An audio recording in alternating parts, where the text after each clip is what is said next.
അറിഞ്ഞു കാട്ടാക്കട രാജകുമാരി silks and designs 13ാം വയസ്സിലേക്ക്. 13th anniversary പ്രമാണിച്ച് ഈ വരുന്ന ജൂലൈ 12, 13, 14 തീയതികളിൽ നിരവധി ഓഫറുകളും സമ്മാനങ്ങളുമാണ് നിങ്ങൾക്ക് ഇവിടെ ഒരുക്കിയിട്ടുള്ളത്. അന്നേ ദിവസങ്ങളിലെ എല്ലാ പർച്ചേസുകൾക്കും 20% ഫ്ലാറ്റ് ഓഫ്. അതായത് 2000 രൂപയുടെ പർച്ചേസിന് 1600 രൂപ നൽകിയാൽ മതി. വെഡിംഗ് പർച്ചേസുകൾക്ക് 20% ഓഫും കൂടാതെ കൈനിറയെ സമ്മാനങ്ങളും. 50,000 രൂപയ്ക്ക് മുകളിലുള്ള വെഡിംഗ് പർച്ചേസുകൾക്ക് 25% ഡിസ്കൗണ്ട് അല്ലെങ്കിൽ TV or വാഷിംഗ് മെഷീൻ. കൂടാതെ നറുക്കെടുപ്പിലൂടെ ഓരോ മണിക്കൂറിലും ഗൃഹോപകരണങ്ങൾ സമ്മാനം.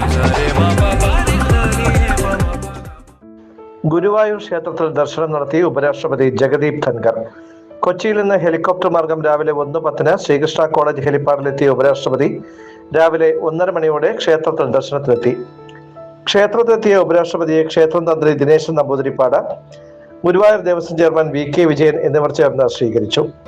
ഭാര്യ ഡോക്ടർ സുദേശ് ധൻഖർ, കുടുംബാംഗങ്ങളായ ആഭ വാജ്പേയി, കാർത്തികേയ വാജ്പേയി എന്നിവർ രാഷ്ട്രപതിക്കൊപ്പം ഗുരുവായൂർ ക്ഷേത്ര സന്നിധിയിൽ ദർശനത്തിന് എത്തിയിരുന്നു.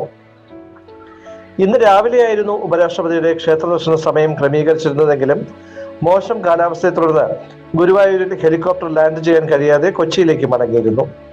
ഗുരുവായൂരിൽ രാവിലെ മുതൽ പെയ്ത കനത്ത മഴയോടനുബന്ധിച്ച് ഹെലികോപ്റ്റർ ഇറക്കാനാവാതെ വന്ന സാഹചര്യത്തിലാണ് ഉപരാഷ്ട്രപതി മടങ്ങിയത്. പിന്നീട് കൊച്ചിയിൽ നടന്ന പരിപാടികൾക്ക് ശേഷം ഉപരാഷ്ട്രപതിയുടെ പ്രത്യേക താല്പര്യപ്രകാരം ഗുരുവായൂർ ക്ഷേത്ര സന്ദർശനത്തിനായി വീണ്ടും എത്തുകയായിരുന്നു.